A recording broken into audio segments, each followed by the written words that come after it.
हाय बच्चों, कैसे हो?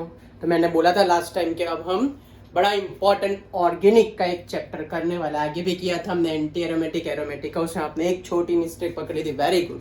तो आज हम स्टार्ट करने वाले हैं each and every concept related to conformational isomer. It is a category of a one type of a stereoisomerism. The question है कि what do you mean by this conformational isomer and what are the basic condition for this conformational isomer? इसमें हम क्या include कर सकते हैं? तो conformational isomer की बात करें तो conformational isomer are also known as a rotamer. Rotamer का मतलब which is rotated around a single bond. So this rotamers are also known as a which type of isomer? A conformational isomer. पहली condition, we must require a single bonded compound. तो single bonded compound का मतलब होगा generally it is observe in a which type of a hydrocarbon? It is observed in a alkane hydrocarbon. Rotamer का perfect मतलब अभी हम detail में समझ रहे हैं, उसमें आपको पता चल जाए क्यों मैंने रोटामर बोला उसको. Now next condition is there must be a continuous 3 sigma bond required. There is a continuous 3 sigma bond required for existence of a conformational isomer.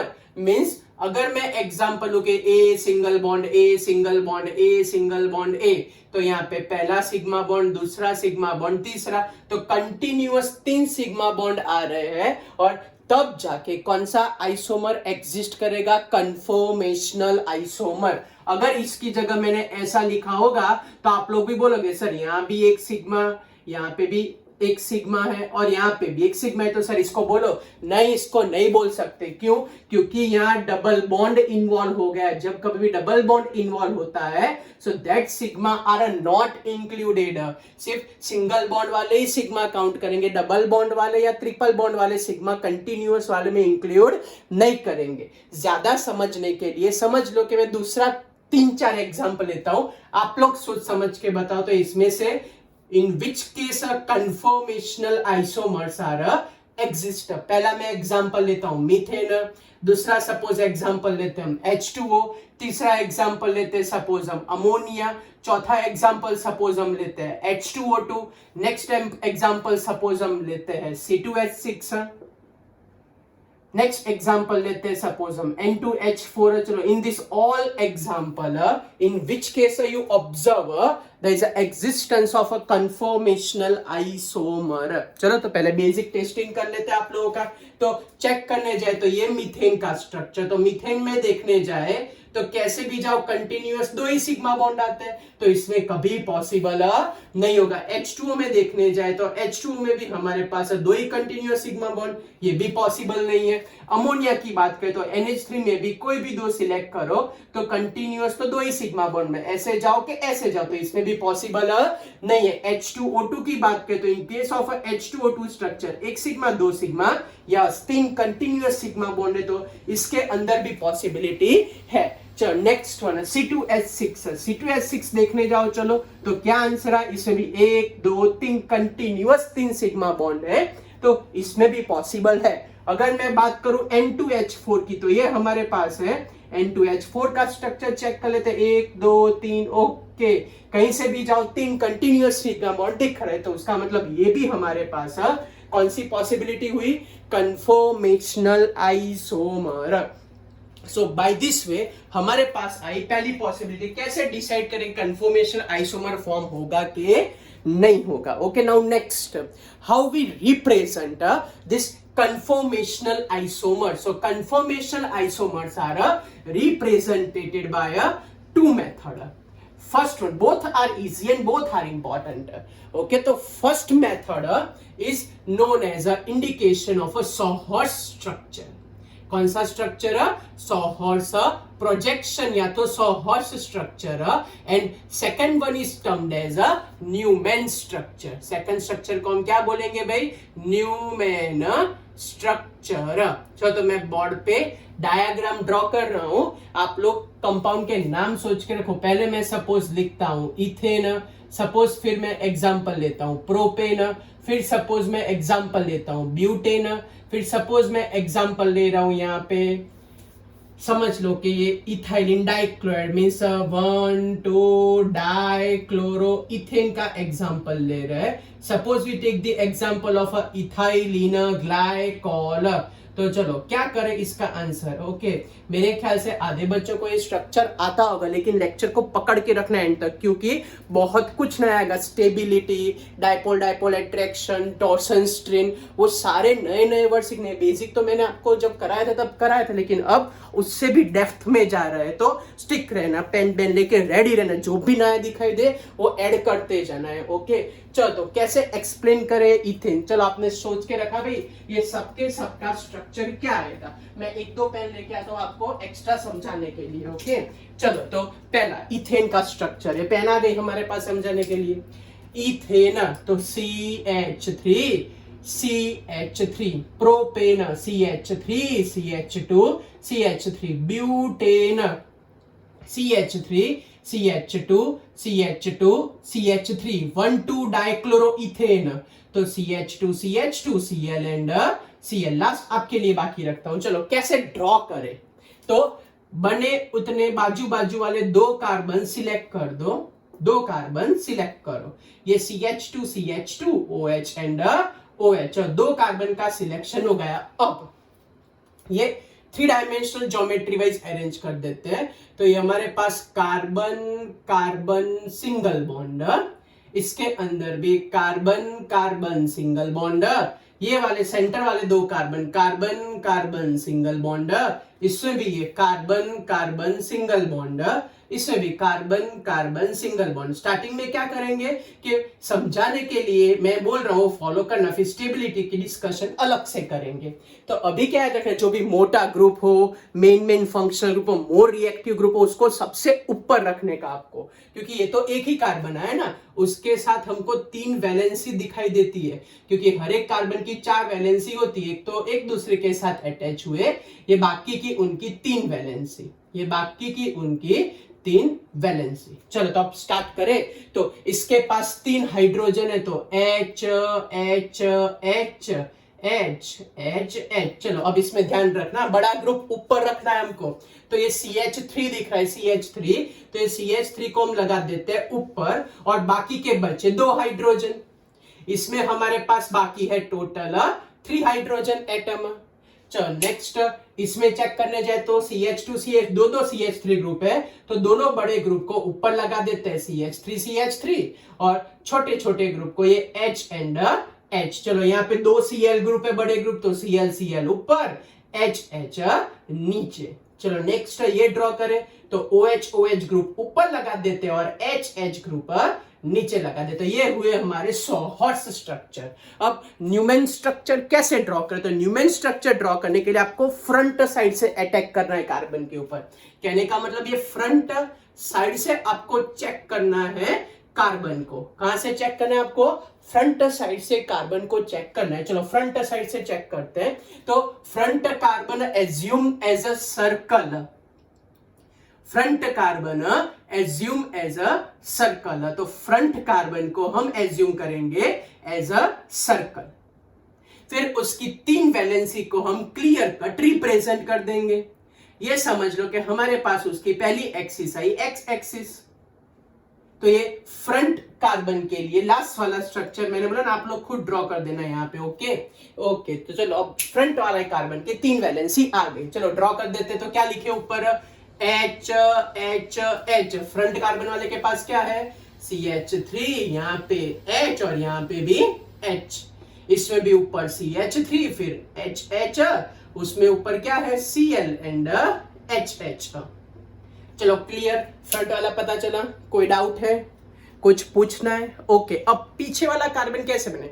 समझ लो कि मेरे पीछे कोई 4 फुट का इंसान खड़ा हो तो दिखाई दे ना दिखाई, क्योंकि मैं खुद 6 फीट का हूं तो मेरे पीछे 4 फुट वाला, लेकिन वो ऐसे हाथ ऊपर नीचे करे, ऐसे साइड में ऊपर नीचे तो दिखाई देगा। तो कहने का मतलब है पीछे वाला कार्बन नहीं दिखाई देगा, आपको उसकी वैलेंसी दिखाई देगी। तो एग्जैक्ट एच के पीछे एच एंड एच एग्जैक्ट उसके पीछे उसकी आपको 3 वैलेंसी धीरे धीरे धीरे करते हुए दिखाई देगी, क्योंकि वो हाथ पैर ऐसे ऐसे करे तो ही दिखाई देगा ना, ऐसे उसका मुंह नहीं दिखाई देगा आपको। तो चलो क्या करें, एग्जैक्ट ऊपर एच एंड एच, CH3 के पीछे एच, ये H के पीछे H and H atom CH3 के पीछे CH3, हाइड्रोजन के पीछे हाइड्रोजन, Cl के पीछे Cl, हाइड्रोजन के पीछे हाइड्रोजन। टप्पी पड़ी।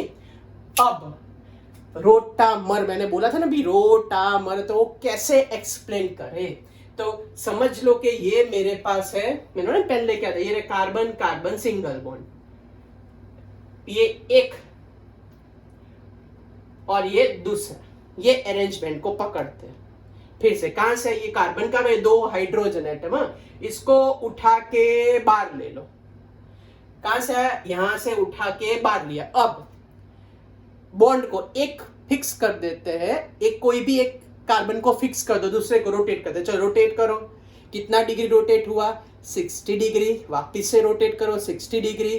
तो by this rotation of a single bond, एक fix, by this rotation of a single bond we obtain a various compound, and that various compound are known as a rotamer. तो क्यों rotamer नाम लिखा था? Because they are obtained by a rotation of a single bond, so they are termed as a rotamer. Sir क्या बोलते हैं उनको हम? रोटामर। चलो अब रोटामर को हम कैसे स्टेबिलिटी वाइज एक्सप्लेन करें और उनके स्ट्रक्चर क्या है और कौन कौन से फैक्टर उसकी स्टेबिलिटी डिसाइड करते हैं। ओके, तो चलो स्टार्ट करें रोटामर्स। तो रोटामर्स की बात करें तो टोटल सर्कल के अंदर हमारे पास बॉन्ड एंगल होता है 360 डिग्री बॉन्ड एंगल होता है। तो based on that this rotamers based on a bond angle as well as based on the stability divide in a 2 category. First one is known as a anti-structure and second is known as a eclipsed structure. Anti-structures are generally included in a most stable structure and eclipsed are included in terms of a highly unstable structure. Highly which structure? A unstable structure. This anti having a 2 category. First one is known as a staggered structure, जहां पे bond angle 2 group के बीच में 180 होता है, and second is known as skew और a गुच structure, या तो हम देसी गुजराती वाले गॉच भी बोलते हैं। इसमें बॉन्ड एंगल रहता है हमारे पास 60 डिग्री वाला। और अनस्टेबिलिटी वाले भी 2 structure. First one is known as a fully eclipsed structure. Fully eclipse means exact एक दूसरे के पीछे खड़े हो, 0 डिग्री वाले। और second is known as a partially eclipsed structure. Partially eclipsed structure में हमारे पास बॉन्ड एंगल रहता है उसका 120। चलो तो ब्यूटेन के स्ट्रक्चर से हम ये सारे स्ट्रक्चर ड्रॉ भी करते हैं और उनकी स्टेबिलिटी भी एक्सप्लेन कर देते हैं। ओके, चलो तो स्टार्ट करें। ब्यूटेन अभी ड्रॉ किया था, CH3 CH2 CH2 and CH3, ये हमारे पास आया ब्यूटेन का स्ट्रक्चर। अब ब्यूटेन का ये 2 कार्बन को पकड़ के हम स्ट्रक्चर ड्रॉ करते हैं। कार्बन कार्बन अभी ड्रॉ किया था, वही रिपीट करना। ऊपर CH3 H H and H। चलो तो अब ये फ्रंट कार्बन को पकड़ते हैं। तो फ्रंट कार्बन पहले तो ये पता है 360 है, तो कितने स्ट्रक्चर बनेंगे? 360 वाले, तो 360 को डिवाइड बाय 6 कर दो, तो हमारे पास वेरियस 60 एंगल वाले 6 स्ट्रक्चर टोटल बनेंगे। 6 के 6 ड्रॉ कर देते। चलो पहले अभी आगे ड्रॉ किया था उसके जैसा, पहले तो मर्सिडीज का एक्सटेंडेड सिंबल बना दो। ऐसा नहीं बोलते, लेकिन ऐसा ध्यान रखने का, आपको याद रखने के लिए ऐसा सोचने का। और फिर एग्जैक्ट उसके पीछे ब्लू कलर की पेन से दूसरा स्ट्रक्चर ड्रॉ कर देता हूं।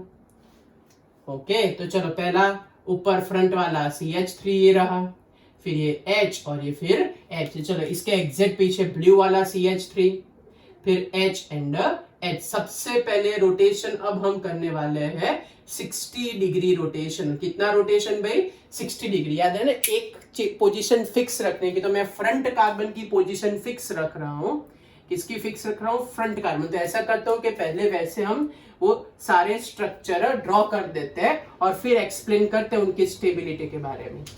तो पहले सारे के सारे स्ट्रक्चर ड्रॉ कर देते हैं and then we go for the stability. यहां मेरे ख्याल से स्ट्रक्चर में नीचे ड्रॉ कर देते हैं इसको। तो फ्रंट कार्बन की पोजीशन हम फिक्स रख रहे हैं और पीछे वाले कार्बन को गोल गोल घुमाते रहेंगे, बराबर। तो ये हमारे पास आ गए टोटल 6 स्ट्रक्चर, 60 डिग्री रोटेशन वाले हमारे पास टोटल आ गए 6 स्ट्रक्चर। उसमें क्या फिक्स करना है? फ्रंट कार्बन को आप लोगों को फिक्स कर देना है। फिर से बोल रहा हूं, किसको फिक्स कर देना है? फ्रंट कार्बन की पोजीशन फिक्स कर दो, उसके सारे के सारे ग्रुप फिक्स कर दो। ये CH3 CH3 CH3 CH3 CH3 and CH3, और फिर हमारे पास बाकी बचा H H H H H H H H and H। चलो रोटेशन चालू करते हैं। ये वाले ग्रुप को अब मैं ले जाता हूं 60 डिग्री पे, तो वो पहुंच गया यहाँ पे। ये आया 60 डिग्री एंगल, यहाँ 60 डिग्री लगा देते हैं। अब अगेन उसको 60 डिग्री रोटेशन करो तो यहां से रोटेट होके पहुंच जाएगा यहाँ पे। ये हो गया CH3 हमारा 120 वाला रोटेशन। अगेन 60 डिग्री रोटेशन किया तो एग्जैक्ट पहुंच जाएगा ऑपोजिट में यहाँ पे। समझ में आया क्या? ये टोटल आया अगेन 60 डिग्री, ये एंगल हुआ 180 वाला। अगेन 60 डिग्री रोटेशन करो आप लोग, तो अगेन 60 डिग्री रोटेशन करोगे तो यहाँ पहुंच जाएगा CH3। तो बोलिए कौन सा बॉन्ड एंगल हो गया? 240 हो गया। अगेन 60 डिग्री रोटेट मींस पीछे वाला, ऐसे उल्टा भी कर सकते हो, ओके। वो पहुंच जाएगा यहाँ पे, इसको बोल देते हैं CH3। ये हमारे पास आया टोटल बॉन्ड एंगल 300, और लास्ट में ओरिजिनल 360 वाला स्ट्रक्चर आ जाएगा। तो ये हमारे पास आए सारे के सारे स्ट्रक्चर्स एंगल है। सब सामने हाइड्रोजन अकॉर्डिंगली अरेंज कर दो। तो H H, इसमें भी H एंड H, इसमें भी सामने H एंड H, इसमें भी सामने H एंड H, इसमें भी सामने H और H। आपको अगर शॉर्टकट याद रखना तो क्या करने का? एक बार आपको ये स्ट्रक्चर ड्रॉ करना है और दूसरी बार आपको ये वाला स्ट्रक्चर ड्रॉ करना है। ये ध्यान रखने का एक एक करके, बराबर। तो ये हमारे पास आए सारे के सारे स्ट्रक्चर्स। चलो अब एंगल वाइज उनको नाम दे देते हैं, फिर स्टेबिलिटी देखते हैं। इसको A बोल देते हैं, इसको B बोल देते हैं, इसको C बोल देते हैं, इसको D बोल देते हैं, इसको F बोल देते हैं, इसको E बोल देते हैं और इसको F बोल देते हैं। चलो अब बताओ, what do you mean by staggered structure? Which structure are known as a staggered structure? तो हमारे पास staggered structure एग्जैक्ट ऑपोजिट 180 वाला एक ही है, D वाला staggered structure। चलो नेक्स्ट स्क्यू और गॉच। तो स्क्यू और गॉच कितने? स्क्यू और गॉच वाले 60 डिग्री वाले, एक ये रहा 60 डिग्री वाला B और दूसरे पीछे से 60 वाला F। चलो नेक्स्ट पार्शियली एक्लिप्स्ड। क्या आएगा हमारे पास पार्शियली एक्लिप्स्ड के अंदर? तो पार्शियली एक्लिप्स्ड देखने जाए तो 120 वाले, एक ये रहा पीछे से 120 और आगे से 120, तो C एंड E।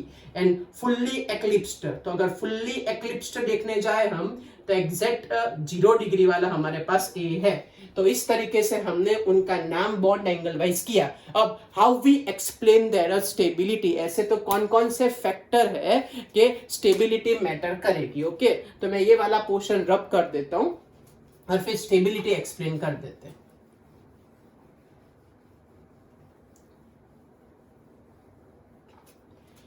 चलो, तो stability mainly determined by 2 factor. First factor for a stability is known as, ऊपर से ही चालू करते हैं। चलो,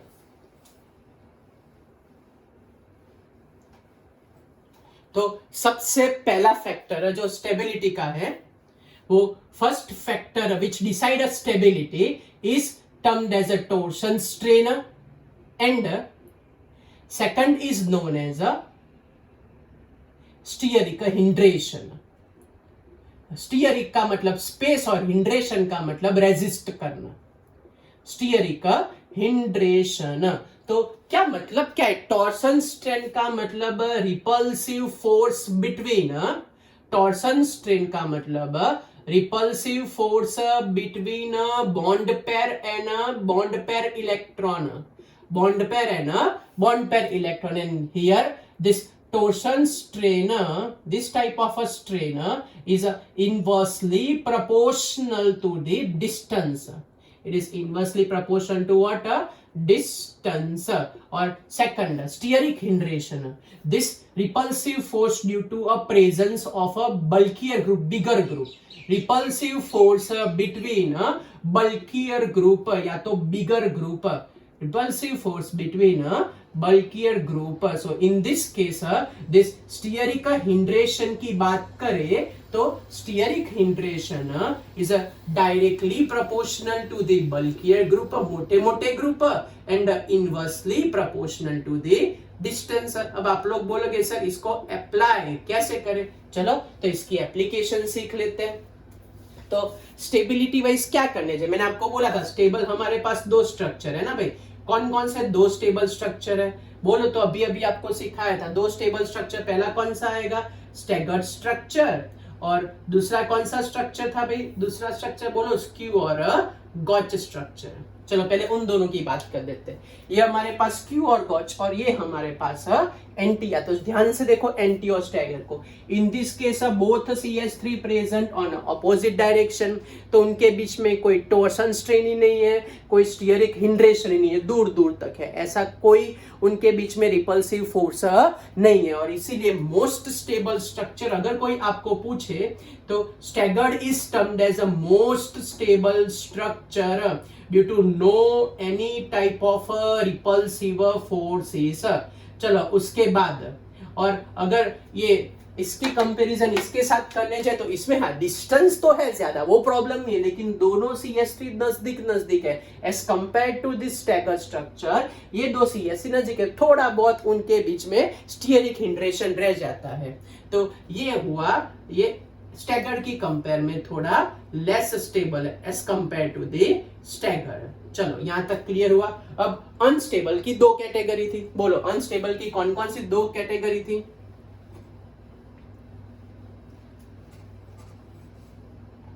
फिर से ड्रॉ कर देता हूं, टेंशन मत लो।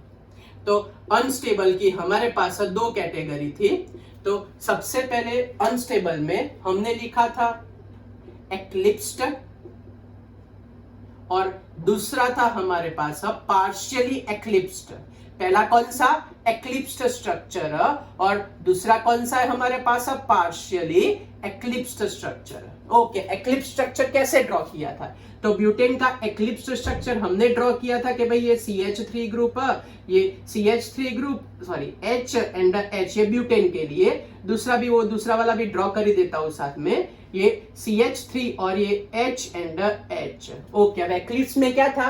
एग्जैक्ट CH3 के पीछे CH3 एक दूसरे को आमने सामने से देखते तलवार लेके तैयारी बैठे है। और ये दूसरे वाले स्ट्रक्चर में क्या था? उनके बीच में डिस्टेंस था कितना? 120 जितना डिस्टेंस था हमारे पास। ओके चलो अब ये दोनों स्ट्रक्चर में पहले तो ये दोनों अनस्टेबल क्यों है वो समझाओ इन दोनों के कंपेयर में, क्योंकि इन दोनों स्ट्रक्चर में देखने जाए तो सारे के सारे ग्रुप एग्जैक्ट एक दूसरे के पीछे ही खड़े हैं। यहाँ पे भी देखो CH3 है, CH3 है, एक दूसरे के पीछे ही खड़े, इसीलिए यहाँ रिपल्सिव फोर्स तो रहता है। अब इंटेंसिटी कहाँ ज्यादा? तो इसमें दोनों CH3 ग्रुप, दोनों बल के ग्रुप एकदम नजदीक है, और यहाँ है CH3 और H, लेकिन ऐसे इक्वल नहीं है, तो इसके कंपेयर में थोड़ा लेस रिपल्शन होगा। तो एक्लिप्स में सेम ग्रुप बाजू बाजू में है, so it is a maximum unstable, maximum unstable, और ये एक्लिप्स के कंपेयर में थोड़ा लेस स्टेबल हो गया। चलो अब पूरी स्टोरी आपने देख ली। अब बोलो स्टेबिलिटी की सीक्वेंस रखनी है तो क्या लिखे स्टेबिलिटी की सीक्वेंस? तो मोस्ट स्टेबल स्ट्रक्चर होगा हमारे पास स्टैगर्ड स्ट्रक्चर, फिर स्टैगर्ड के बाद आएगा हमारे पास गोच स्ट्रक्चर या तो स्क्यू स्ट्रक्चर, उसके बाद हमारे पास आएगा पार्शियली एक्लिप्स्ड स्ट्रक्चर। कौन सा structure? Partially eclipsed structure, and last one is known as eclipsed structure। कोई आपको बोले कि भाई इनका एनर्जी डायग्राम प्लॉट करो, तो कैसे आप लोग प्लॉट कर पाओगे एनर्जी डायग्राम? अगर इन सबके लिए ड्रॉ करना हो एनर्जी डायग्राम, तो हाउ वी ड्रॉ डायग्राम? तो यहाँ हम कंसीडर करते हैं बॉन्ड एंगल। ओके, यहाँ हम लिखने वाला है बॉन्ड एंगल। ये रफ डायग्राम है, लेकिन आपको कई बार डायग्राम बेस्ड एमसीक्यू पूछे तो सॉल्व कर पाओ। और यहाँ पे ऐसा करो, पहले से ही आप लोग है ना ऐसी 4 लाइन बना दो। यहाँ पोटेंशियल एनर्जी लेने वाले, पहले 4 लाइन हमने ड्रॉ कर दी। ओके, यहाँ एंगल लिख देते, 0 degree angle, 60 degree angle, 120 degree angle, फिर 180 डिग्री एंगल, फिर 240 एंगल, और फिर 300 एंगल, और लास्ट में 360। वापिस से ओरिजिनल वाले पे आ जाएंगे। ओके, 360। तो सबसे हाईएस्ट एनर्जी वाला हमारे पास कौन था? हाईएस्ट एनर्जी वाला था हमारे पास एक्लिप्स। एक्लिप्स के बाद हमारे पास कौन था? एक्लिप्स के बाद हमारे पास उसे थोड़ा स्टेबल पार्शियली एक्लिप्स था। पार्शियली एक्लिप्स के बाद कौन था? स्क्यू था या तो गॉच था। और सबसे ज्यादा स्टेबल हमारे पास होता है स्टैगर्ड। ओके, तो अगर ड्यूरिंग लेक्चर थोड़ा बहुत मैंने आपको आगे चेंज करा तो यहाँ सब कुछ नया है, वो परफेक्ट अपडेट कर देना आपको। ओके, चलो, तो अब 0 डिग्री पे सबसे ऊपर हाईएस्ट अनस्टेबल। अब 60 डिग्री, बोलो 60 डिग्री किसका था? स्क्यू। तो यहां से हम शिफ्ट, पहले यहाँ ये लाइन यहाँ गई। ओके, तो यहां से शिफ्ट होते हैं हम स्क्यू की ओर गए यहाँ पे। अब 120 का मतलब पार्शियली एक्लिप्स पे अप्रोक्सीमेट उसका डायग्राम यहाँ, तो पार्शियली एक्लिप्स हम यहाँ गए। ओके, चलो 180 का मतलब मोस्ट स्टेबल स्ट्रक्चर, तो यहां से शिफ्ट हुए यहाँ गए हम, बराबर। अब चलो 240 मींस उल्टा 120, उल्टा 120 मींस पार्शियली एक्लिप्स स्ट्रक्चर, तो हम डायग्राम में पहुंच गए यहाँ पे। ओके, उसके बाद 300 डिग्री, बोलो 300 का मतलब बोलो क्या होगा? 300 का मतलब उल्टा 60 डिग्री, उल्टा 60 डिग्री का मतलब स्क्यू, तो हम पहुंच गए यहाँ पे। और लास्ट में 360, तो वापिस से एक्लिप्स स्ट्रक्चर की ओर पहुंच गए। तो by this way we plot which diagram? Energy diagram. Okay, टप्पी पड़ी आपको? तो कहां से चालू किया था? ये ए वाला स्ट्रक्चर, ये बी वाला स्ट्रक्चर, ये सी वाला स्ट्रक्चर, ये डी वाला स्ट्रक्चर, ये ई वाला स्ट्रक्चर, एफ वाला स्ट्रक्चर है। समझ में आ गया आपको? हमने ऐसे टोटल 6 स्ट्रक्चर ड्रॉ किए थे। तो ये उनकी स्टेबिलिटी, ये उनका एनर्जी डायग्राम। तो आज के बाद मत बोलना कि भाई किसी की भी स्टेबिलिटी डिसाइड करनी हो ये कन्फर्मर्स के लिए तो 2 पैरामीटर आते, टॉर्शन स्ट्रेन, और दूसरा यहाँ खत्म नहीं होता, ये तो एक पैरामीटर हुआ। ओके, अब दूसरा parameter. Okay, second parameter is a comparison between the staggered and a skew. क्यों? क्योंकि कई बार ऐसा होता है कि भाई ये एंटी भले स्टैगर हो, लेकिन कई बार तो स्क्यू भी ज्यादा स्टैगर होते हैं, उसके केसेस होते हैं। कैसे केस होते हैं? चलो डिस्कस करते हैं और क्या आंसर आएगा उसके बारे में हमारे पास। तो related stability of a skew और अ गॉच एंड स्टैगर्ड स्ट्रक्चर, तो इनके बीच में स्टेबिलिटी का क्या डिस्कशन किया? तो केस नंबर 1, पहला केस हम ऐसा बोल रहे कि if all molecules are non-polar, if all molecules है तो all group attach with the organic compound, all groups are non-polar। अगर non-polar group हुए तो आप लोग एकदम राइट। क्यों राइट? क्योंकि non-polar group के अंदर staggered always having a more stability as a compared to skew, stagger having more stability as compare. अभी ब्यूटेन का ही एग्जांपल हमने पढ़ा कि भाई हमने देखा कि भाई आमने सामने ये पहले तो हम ये 2 स्ट्रक्चर ड्रॉ कर देते हैं, एग्जैक्ट ऑपोजिट वाले स्ट्रक्चर ड्रॉ कर देते हैं। ओके, अब इसमें होगा तो क्या होगा कि भाई ये समझ लो कि एग्जैक्ट ऑपोजिट वाला CH3 ऑपोजिट CH3, फिर H H H and H, और इसके अंदर CH3 है। ओके, फिर H H H H, तो ये नॉन पोलर मॉलिक्यूल है और इसीलिए ये ज्यादा स्टेबल रहता है। ओके, ये स्टैगर स्ट्रक्चर और स्क्यू 60 डिग्री वाला। But case number 2 is very interesting. क्या बोला है केस नंबर 2? कि if attach functional group form hydrogen bonding, attach functional group form hydrogen bonding, या तो फिर डाइपोल अट्रैक्टिव फोर्स अगर वो बना दे, क्या क्या हो, hydrogen bonding, dipole dipole attractive force तो गई भैंस पानी में। क्यों? तो तब आपका गोखा हुआ नहीं चलेगा, तब दिमाग चलाना पड़ेगा कि skew is a more stable as a compare to which structure, staggered structure. चलो एग्जांपल लेते हैं, ethane 1,2 diol CH2 and OH। इतना तो प्रेडिक्ट कर सकता हूं कि आपको ये स्ट्रक्चर ड्रॉ करना तो आ गया है। चलो तो ये दो हम स्ट्रक्चर ड्रॉ कर देते हैं। ये हमारे पास दो स्ट्रक्चर हमने ड्रॉ कर दिए। ओके, पहला तो ये एंटी वाला ड्रॉ कर देते हैं और दूसरा 60 डिग्री वाला हम ड्रॉ कर देते हैं। चलो पहले में OH एग्जैक्ट अपोजिट OH, फिर H एंड H। इसके अंदर OH HH और स्क्यू में एग्जैक्ट बाजू में रहता है। कहां रहता है एग्जैक्ट? अब ध्यान रखना, होगा क्या प्रॉब्लम कि when this type of a group are present, तो here we clear cut observe intermolecular hydrogen bond, and due to formation of a hydrogen bond this skew structure become a much more stable due to formation of a hydrogen bond, strength उसकी बढ़ जाती है, and due to increase into this strength ऐसे cases में staggered के compare में कौन ज्यादा स्टेबल हो जाएगा? Skew become much more. ये ध्यान रखना है, नॉन पोलर हो तो स्टैगर्ड, इसलिए ये स्टेबिलिटी की कंपैरिजन है। चलो क्लियर हुआ इतना? कोई डाउट, कुछ पूछना है तो चलो मैं आपको 3 एग्जांपल पूछता हूं, आप लोग आंसर बताना कि which one is a more stable, which one is a less stable. Okay चलो, तो एग्जांपल ऐसा है कि we having a example of a isopentane. याद तो है ना आइसोपेंटेन का स्ट्रक्चर? बोलो कैसे ड्रॉ करें? आइसो का मतलब branch at which position? Second position. तो ये आइसोपेंटेन का स्ट्रक्चर है हमारे पास, CH3 CH3 CH2 CH3 and H। यहां से उसको ब्रेक कर देते रोटेशन वाइज। तो ये हमारे पास है पहला और ये दूसरा। चलो पहले आपको 3D हॉर्स प्रोजेक्शन से समझा दूं और फिर न्यूमैन प्रोजेक्शन के लिए MCQ पूछ लूं आपको। तो ये वाले भाई साहब के साथ एक H, फिर एक CH3 और एक CH3 है। पीछे वाले भाई साहब के साथ एक CH3, एक H एंड एक H है। तो मैं आपको इसके 3 स्ट्रक्चर ड्रॉ करके देता हूं, आप लोग सोच के बताओ कि कौन सा ज्यादा स्टेबल, कौन सा लेस स्टेबल। मैं फ्रंट कार्बन से देख रहा हूं, ये फ्रंट कार्बन से मैं देखने वाला पहला स्ट्रक्चर ड्रॉ करता हूं, फ्रंट कार्बन से देखने वाला मैं सेकंड स्ट्रक्चर ड्रॉ करता हूं और ये थर्ड स्ट्रक्चर ड्रॉ करता हूं। इन तीनों के तीनों स्ट्रक्चर में पहले फ्रंट वाला कार्बन फिक्स कर देते क्योंकि वो तो अनचेंज रहेगा, पीछे वाले को ही घुमाएंगे, बराबर।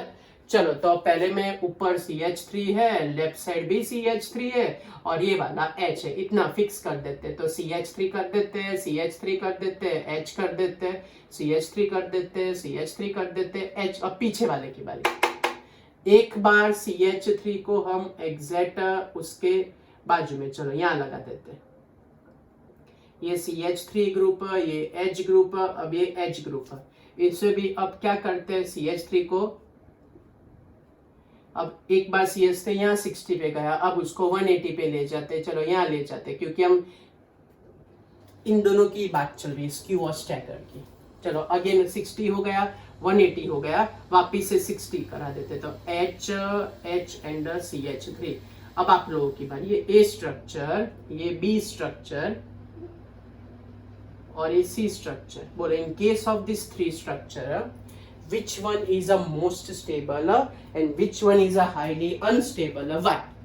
सारे स्क्यू है 60 डिग्री वाले और एक एंटी है एग्जैक्ट ऑपोजिट। अब आप लोग सोच के बताओ क्या आंसर आएगा। मैंने बोला 2 चीज सोचनी है आपको, कौन सी? Steric hindrance and torsion strain. Torsion strain का तो मेरे को कोई इश्यू नहीं लग रहा, स्टीयरिक हिंड्रेशन सोचो क्या लग रहा है आपको, सोचा आपने? ओके चलो आंसर यहां देखने जाए तो CH3 CH3 CH3, यहाँ पे भी उसके जैसे देखो 2 CH3 पास में, एक CH3 दूर है, फिर से 2 CH3 2 CH3, एक CH3 एक CH3 उसके जैसे। लेकिन इसके अंदर देखने जाए तो all CH3 present on which direction, same direction. यहाँ पे तो बीच में गैप आती थी तो उतनी ज्यादा रिपल्सिव इफेक्ट नहीं रहती थी, लेकिन इसके अंदर क्या हुआ, सारे के सारे CH3 एक ही लाइन में अरेंज हो गए, तो ड्यू टू दैट रीजन उसमें रहता है मैक्सिमम रिपल्शन।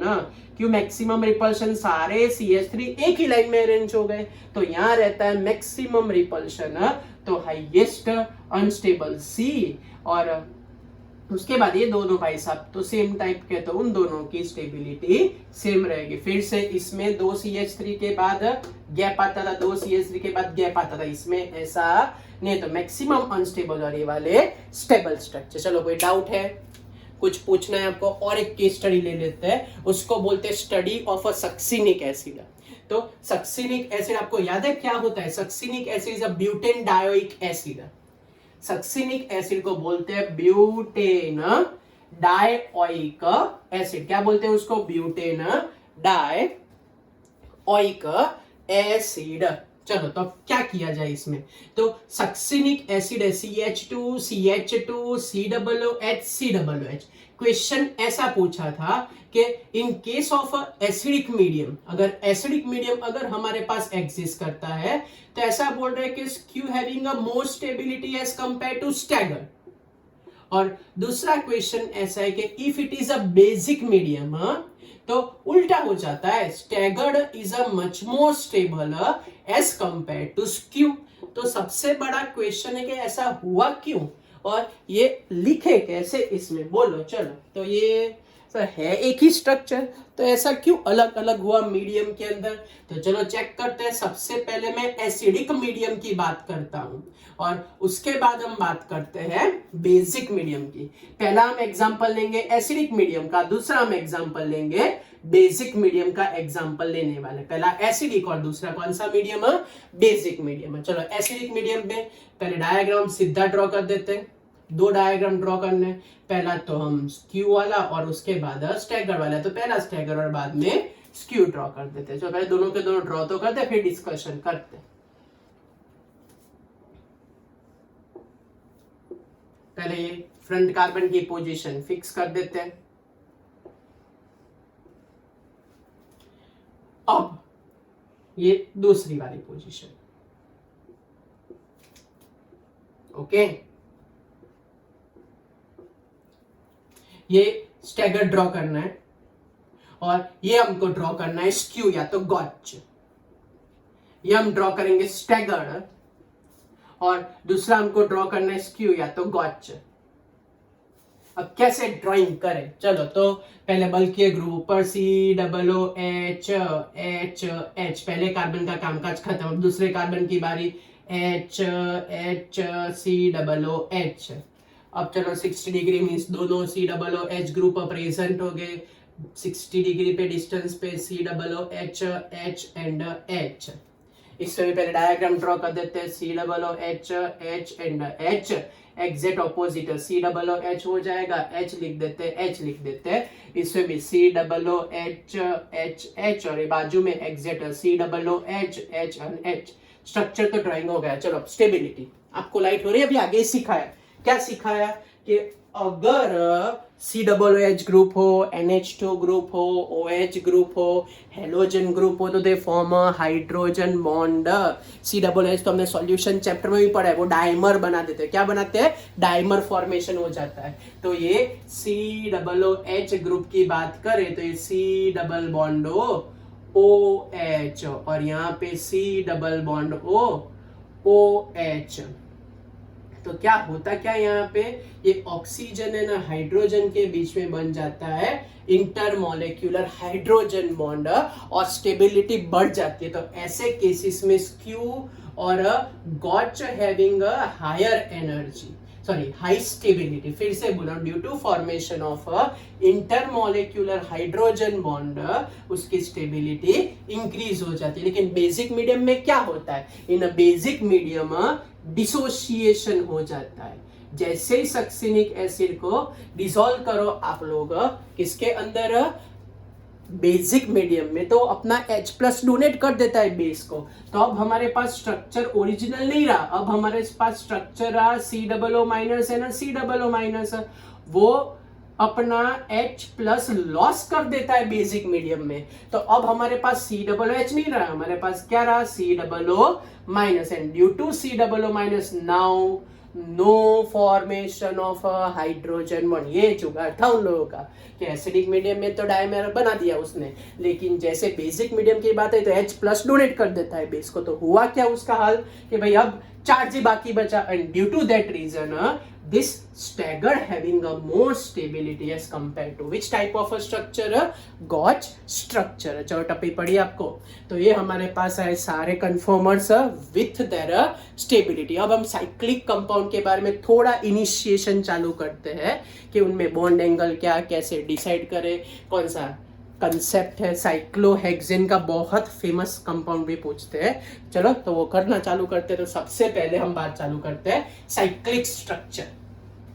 तो साइक्लिक स्ट्रक्चर में एक साइंटिस्ट हो गया, उसको बोलते थे बेयर्स स्ट्रेन बोलते थे। क्या बोलते थे वो भाई साहब को, बेयर्स भाई, और बेयर्स भाई ने बेयर्स स्ट्रेन एक्सप्लेन किया। तो according to this Baeyer's strain हमारे पास बहुत सारे साइक्लिक स्ट्रक्चर के डायग्राम के लिए शॉर्टकट टेक्निक है। चलो कैसे यूज करें shortcut technique,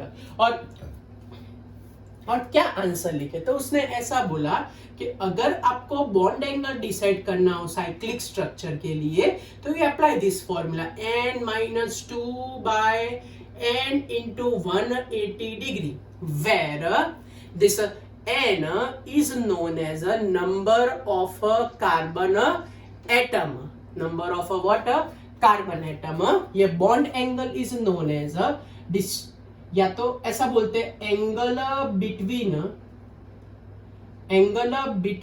bond compulsory in regular polygon. Polygon का मतलब मोर देन 2 कार्बन एटम, उसको पॉलीगॉन बोलते हैं। क्या बोलते हैं उसे, जैसे ट्राइंगल स्ट्रक्चर, स्क्वायर स्ट्रक्चर, वो सारे पॉलीगॉन स्ट्रक्चर है, बराबर। तो चलो क्या करें इन सब के अंदर, तो सबसे पहले तो साइक्लोअल्केन, उसके बाद बॉन्ड एंगल, पहला साइक्लोअल्केन बॉन्ड एंगल है ना उनका रियल बॉन्ड एंगल, और वो इंडिकेट करता है कि उसमें स्ट्रेन कितना है। स्ट्रेन का मतलब वो कितना अनस्टेबल है, होना चाहिए क्या और होता क्या है। तो सबसे पहले हम बात करते हैं साइक्लोअल्केन वाला पहला कंपाउंड साइक्लोप्रोपेन। दूसरा मैं एग्जांपल लेता हूं साइक्लोब्यूटेन का। फिर नेक्स्ट एग्जांपल लेते हैं हम साइक्लोपेंटेन का। फिर नेक्स्ट एग्जांपल हम लेते हैं साइक्लोहेक्सेन का। रियली ये सबके सब अल्केन ही है। अल्केन में ऑलवेज होता है sp3 हाइब्रिडाइजेशन, हर एक के केस में बॉन्ड एंगल होना चाहिए 109.5 डिग्री। क्या होना चाहिए 20 नहीं 1029, वही हुआ ना 1029 और 30 का मतलब क्या फर्क पड़ेगा, ये 109.5 डिग्री होना चाहिए, लेकिन है नहीं। क्यों, क्योंकि देखते हैं, चलो ये बेयर्स भाई ने अपना जो स्ट्रेन वाला फॉर्मूला दिया है वो कैसे अप्लाई करें वो चेक करते हैं। चलो नंबर ऑफ कार्बन 3 है, 3 रखो, क्या आएगा 3 - 2 by 3 into 180। क्या आंसर आया, क्या बोला पता नहीं चला, 3 - 2 by 3 into 180। क्या आंसर आया 60 डिग्री आंसर आया। चलो दूसरा फाइंड करते हैं, तो 4 - 2 by 4 into 180, ये 4 से डिवाइड कर देते हैं, 4 4 5 2 बचेगा। क्या आंसर आया 90 डिग्री आंसर आया। चलो इसके अंदर क्या करें 5 - 2 डिवाइड बाय 5 into 180। चलो इसको कर देते हैं 5 3 5 6 36 into 3, तो 36 8 1 एंड 108 डिग्री आया। इसके अंदर हम बात करें तो क्या करें, तो हमारे पास आंसर है 6 - 2 by 6 into 180, ये हो जाएगा 30। तो टोटल आंसर कितना है 120। तो एक्सपेक्टेड था इतना ज्यादा आंसर और आया क्या, उससे बहुत बहुत बहुत लेस आंसर आया। तो ये जो डिफरेंस है वो डिफरेंस फाइंड कर लेते। चलो 109.5 माइनस 60 डिग्री, तो हमारे पास क्या आंसर आएगा, यहाँ बचेगा 9 बचेगा, ये बचेगा 4। 49.5 डिग्री जितना डिफरेंस आया, मेजर गैप आया हमारे पास। चलो इसकी अंदर अगर बात करें तो इसमें से अगर माइनस करें तो मेरे पास 19.5 डिग्री, ये 1.5 डिग्री और ये भाई साहब तो नेगेटिव में जाते थे। तो ये क्या इंडिकेट करता है कि इसके बारे में ज्यादा इंफॉर्मेशन नहीं मिली ना, तो ये सब डेविएशन क्यों हुआ, ये हुआ कैसे और ये पॉसिबल कैसे हुआ। रियल तो 109.5 होना चाहिए, लेकिन आया हमारे पास एंगल कुछ अलग। तो इसका जुगाड़ क्या है, इसका राज क्या है। ओके, तो देखते हैं हम एक मिनट की ब्रेक के बाद। ओके चलो मिलते हैं, बाय।